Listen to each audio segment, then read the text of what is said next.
cells are self-excitable. They contract without any signal from the nervous system. The SA, or sinoatrial node, which is the pacemaker of the heart, is a region of the heart that sets the rate and timing that the heart contracts. It's composed of specialized muscle cell. It's located in the wall of the right atrium near the superior vena cava. The SA node generates electrical impulses that travel through the heart via intercalated discs and create a unison contraction. When you start the beat at the SA node, it begins there and spreads over the rest of the heart. The AV node, which is the atrioventricular node, starts with impulses from the SA node. When they reach the AV node, the impulses are delayed for 0.1 second before spreading to the ventricles. This ensures that the atria is completely emptied before the ventricles contract. The AV node is located in the wall behind the right atrium and the right ventricle. An electrocardiogram, ECG, or EKG, if you're using the German version, measures impulses that travel through the heart muscle, which produce electrical currents that travel through the body fluids and to the skin. They can be detected by electrodes and recorded as an ECG. The SA node sets the pace of the heart, but can be influenced by other things. There are two sets of nerves that speed up and slow down the SA node. They work together to regulate heartbeat. Those nerves can be influenced by hormones. For example, epinephrine is released by the adrenal glands and increases heart rate. Body temperature also affects the SA node. An increase of 1 degree Celsius in body temperature increases the heart rate 10 beats per minute. When we take a closer look at the structure of blood vessels, we notice that all blood vessels are basically built the same. They contain all or some of the three layers. Connective tissue with elastic fibers are on the outside.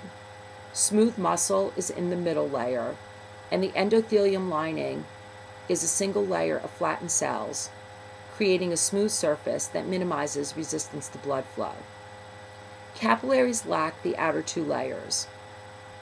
Arteries have thicker middle and outer layers than veins. Arterioles' blood flow is faster and more forceful than the venous flow. Blood flows through veins when skeletal muscles move and pinch veins. In addition, there are tissue valves in the veins that allow blood only to flow toward the heart. The physical laws that govern blood flow begin with velocity.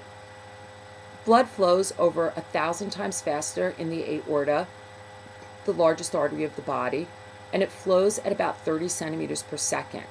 In the capillaries, it only flows at about 0.026 centimeters per second. The law of continuity describes liquid moving through pipes. If a pipe's diameter changes, liquid will flow through narrower sections faster than through wider sections. Therefore, blood should flow faster through capillaries than through arteries. But it is the total cross-section area of capillaries that determines flow rate. The flow rate is greater in the total cross-section of capillaries than in arteries. Blood pressure exerts hydrostatic pressure. That hydrostatic pressure pushes against blood vessels. Fluid always flows from areas of high pressure to areas of low pressure. Blood pressure is much greater in arteries than in veins. Blood pressure is highest in arteries when the heart contracts during ventricular systole. When the heart contracts, arteries bulge because blood enters the artery faster than it can leave. During diastole, artery walls snap back, but the heart contracts again before the artery collapses. Peripheral resistance is when the heart contracts again before enough blood flow from the arteries to the arterioles, so pressure is not completely relieved in the artery. Diastolic pressure is when the blood pressure is the reading of the blood pressure during diastole, or the relaxing of the heart. Systolic pressure is the blood pressure during systole, or the contraction of the heart. Healthy blood pressure is 120/70. It's measured in millimeters of mercury. Blood pressure is determined by cardiac output and peripheral resistance. Among people who have high blood pressure, 30% don't even know about it. Not getting treatment for hypertension is bad news, because up to 70% of strokes are a direct result of the condition. Plus, high blood pressure contributes to heart attacks and kidney failure. To sidestep these consequences, a doctor should test your blood pressure at every checkup. Blood pressure is measured in two ways. One measurement refers to systolic pressure, which records blood pressure when the heart is contracting. The other measures diastolic pressure, or the force when the heart is relaxed. Blood pressure measurement is usually written as systolic over diastolic. Optimal blood pressure is below 120/80, while a measure above 140/90 is classified as hypertension. Blood pressure that lies in the middle is called pre-hypertension and means that the patient is at risk of developing high blood pressure.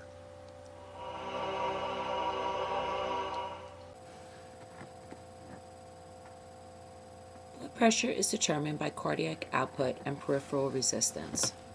Nerve impulses, hormones, and other signals control arterial wall muscles. Physical and emotional stress can raise blood pressure by constricting blood vessels. During exercise, arterioles to muscles dilate, supplying more oxygen-rich blood. At the same time, cardiac output increases, maintaining blood pressure. Gravity also affects blood pressure in large animals. Additional pressure is needed to push blood above the heart. In humans, an extra 27 millimeters of mercury is needed to get blood up to the brain. In giraffes, 190 millimeters of mercury in additional blood pressure is needed to push blood up to the brain. Special valves prevent high blood pressure from damaging the brain when a giraffe puts its head down to drink. In veins, there is little blood pressure. Smooth muscles help move blood back to the heart. Skeletal muscles do the rest. Also, when we inhale, changes in pressure in the chest cause veins to expand and fill with air. At any given time, only 5 to 10% of our capillaries have blood in them, but each tissue has many capillaries, so every part of the body always has blood. The brain, the heart, the kidney, and liver capillaries are always full. Other body parts get more blood when needed. For example, after eating, blood supply to the digestive tract increases. Therefore, if you start to exercise, blood is diverted to the muscles and skin, which is why it makes sense to wait to exercise for a while after you've eaten. The lymphatic system. So much blood flows through the capillaries, the cumulative loss of fluid is about 4 liters per day, which is about a gallon. Blood loses fluid as it passes through the capillaries. There is also some leakage of proteins with this fluid loss. The lost fluid and proteins is returned to the blood via the lymphatic system. The fluid inside the lymphatic system is called lymph. It enters through tiny lymph capillaries intermingled with blood capillaries. Lymph is the same composition as interstitial fluid. The lymphatic system drains into the circulatory system, where the vena cava enters the right atrium. Lymph nodes filter lymph and attack viruses and bacteria. Lymph nodes are important in the body's defense, and they have a honeycomb structure of connective tissue that's filled with white blood cells. When fighting an infection, white blood cells multiply and the nodes swell.